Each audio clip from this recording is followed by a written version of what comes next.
দেশপ্রেমিক গণতান্ত্রিকামী জনগণ বিশ্বাস করেছিল সেদিন যে ক্ষমতালোভী ফ্যাসিস্ট রাষ্ট্র ক্ষমতা কুক্ষিগত করে রাখতে সক্ষম হলে দেশের সার্বভৌমত্ব ভুলুণ্ঠিত হবে, এবং এ কারণে ফ্যাসিস্টদের সেই স্বৈরাচারের শাসনের বিরুদ্ধে দেশপ্রেমিক শ্রমজীবী কর্মজীবী মানুষ নির্দ্বিধায় শহীদ মৃত্যুকে সাহসের সঙ্গে সেদিন আলিঙ্গন করেছিলেন।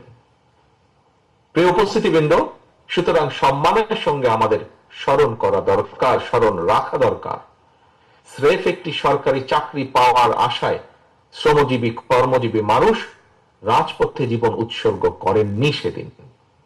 এই জনগণ একটি ইনসাফ ভিত্তিক গণতান্ত্রিক মানবিক রাষ্ট্র প্রতিষ্ঠার স্বপ্ন নিয়ে, আকাঙ্ক্ষা নিয়ে রাজপথে নেমে এসেছিলেন।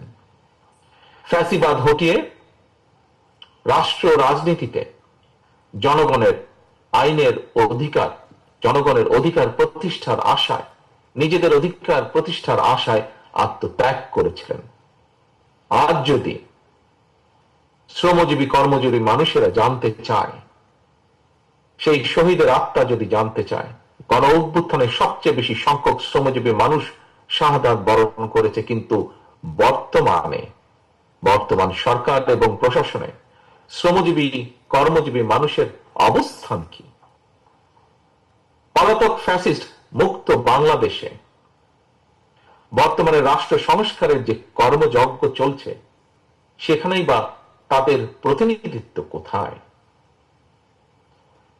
প্রিয় ভাই বোনেরা, গণ অভ্যুত্থানে অংশীজন শ্রমজীবী কর্মজীবী মানুষকে অবদানকে স্মরণ করে আমাদের কথা আমরাই বলবো, এই শিরোনামটি আমি দেশের বর্তমান প্রেক্ষাপটে অত্যন্ত বাস্তবধর্মী বলে মনে করি।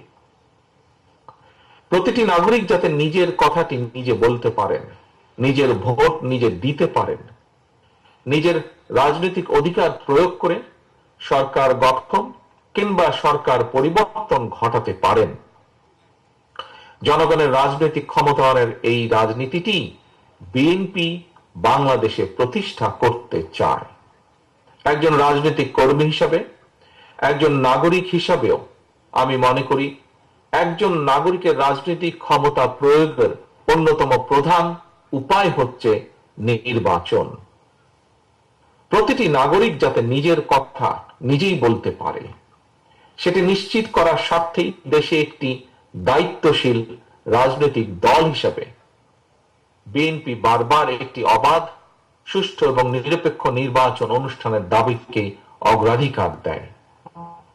প্রিয় উপস্থিতিবৃন্দ, সম্মানিত অতিথিবৃন্দ, আমি বিশ্বাস করি, আমার দল বিএনপি বিশ্বাস করে, স্থানীয় সরকার থেকে শুরু করে জাতীয় নির্বাচন সরকার পর্যন্ত প্রতিটি স্তরে জনগণের সরাসরি ভোটের মাধ্যমে নিজেদের পছন্দের প্রতিনিধি নির্বাচনের সুযোগ পেলে রাষ্ট্র এবং সরকারে জনগণের ইচ্ছা প্রাধান্য পাবে, রাষ্ট্রে রাজনৈতিক স্থিতিশীলতা বজায় থাকবে।